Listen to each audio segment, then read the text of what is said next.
Les objectifs d'adaptation prioritaires de votre corps sont ce qu'on appelle les hégémonies. Il en existe beaucoup, mais je vais vous présenter les plus importantes. Les autres sont et resteront toujours dans votre champ non conscient, sauf si vous avez décidé d'entamer une carrière de yogi ou de maître fakir. Tout d'abord, la commande de respiration sera toujours favorisée par rapport à la phonation. C'est-à-dire que vous arriverez toujours à respirer, bien ou mal.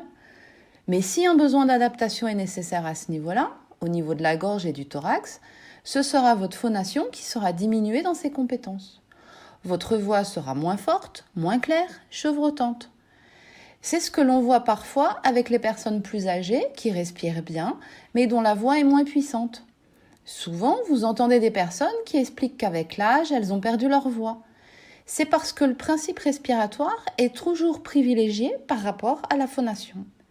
Les tensions musculaires au niveau du cou seront toujours orientées de telle manière que la respiration reste protégée, même si cela se fait au détriment de la position des cordes vocales.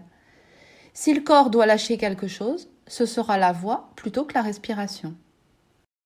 Au niveau du membre supérieur, la commande de préhension sera toujours favorisée. L'objectif ici est que le corps s'arrange pour que nous soyons toujours capables de mettre la main à la bouche. C'est pourquoi, lorsque vous rencontrez une personne qui a une lésion de type accident vasculaire cérébral, ce qu'on appelle un AVC, ou des douleurs importantes du bras, la mobilité qui est favorisée par le corps est le mouvement du porté à la bouche. Cela correspond à une rétraction des chaînes musculaires et c'est principalement la chaîne antéro-supérieure du membre supérieur qui se rétracte. La commande de préhension du membre supérieur est une hégémonie. Vous aurez du mal à lever le bras, à attraper un objet qui se trouve sur le côté, à vous coiffer ou à attacher votre soutien-gorge, mais vous saurez toujours prendre avec les doigts un morceau de pain et le porter à votre bouche. Sauf évidemment s'il existe une lésion neurologique, une paralysie, des nerfs qui commandent ces muscles.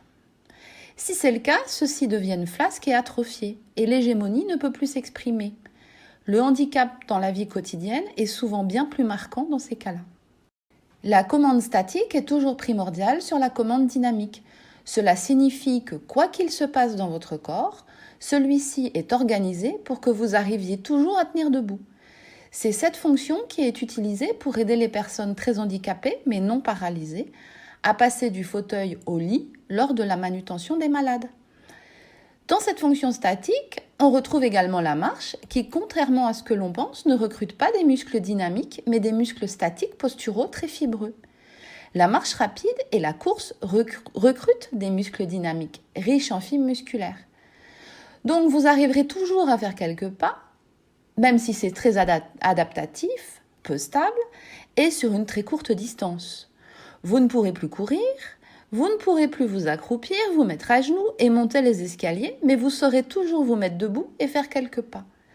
Le corps est capable de se tortiller totalement sur lui-même, de se déformer pour remplir toutes les exigences d'adaptation que vous lui avez demandées, tout en faisant en sorte qu'au moins se mettre debout et faire quelques pas fonctionne. Une autre hégémonie est de faire durer le système au maximum. Contrairement à ce que l'on vous a dit de faire pour vous-même depuis tout petit, le corps est le plus grand partisan que je connaisse de la politique du moindre effort. Moins il en fait et mieux il se porte. C'est-à-dire que toute la physiologie du corps humain est basée sur la notion du moindre effort. Le corps est en mode économie drastique d'énergie depuis sa création. Cela signifie que plus vous vieillissez, plus votre corps va augmenter ses courbures, car c'est plus confortable pour lui. Il répartit plus facilement les masses. C'est pourquoi vous voyez souvent des personnes âgées qui ont perdu leur côté élancé et dynamique, leur maintien. Le port naturel du corps se dégrade naturellement avec l'âge pour une question de recherche d'agencement confortable.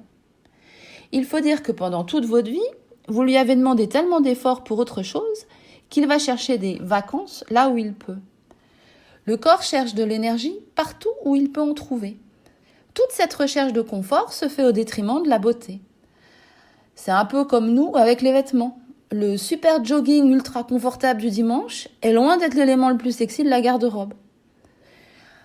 Le confort statique sera donc synonyme d'une augmentation de la tension des muscles statiques posturaux. C'est ce qu'on appelle l'augmentation du tonus postural. Ce que vous appelez « je me sens raide et j'ai mal un peu partout et j'ai l'impression d'avoir pris 10 ans en 3 mois ». Le confort statique génère également un raccourcissement des muscles de la statique, ce qui provoque un tassement du corps. En clair, vous avez moins d'amplitude dans vos articulations, donc vous avez le sentiment d'être limité dans vos mouvements, et en plus vous perdez quelques centimètres. Vous devenez plus petit. Ainsi, vos muscles vont s'enraidir pour que l'ensemble tienne mieux sans effort. Plus vos muscles prennent de l'âge, plus ils se raccourcissent, plus ils s'enraidissent. C'est le vieillissement naturel du muscle. Nous avons déjà vu que pour s'adapter, la suspension hydropneumatique et les chaînes musculaires ont besoin d'être réactives. Le mécanisme d'adaptation doit être fluide et souple.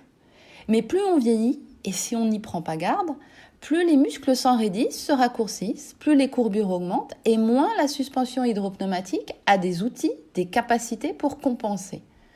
Aussi, elle est moins en capacité pour gérer les pressions intra- et extracorporelles. Si cette vidéo vous a plu, n'oubliez pas de liker et abonnez-vous à ma chaîne pour connaître la suite.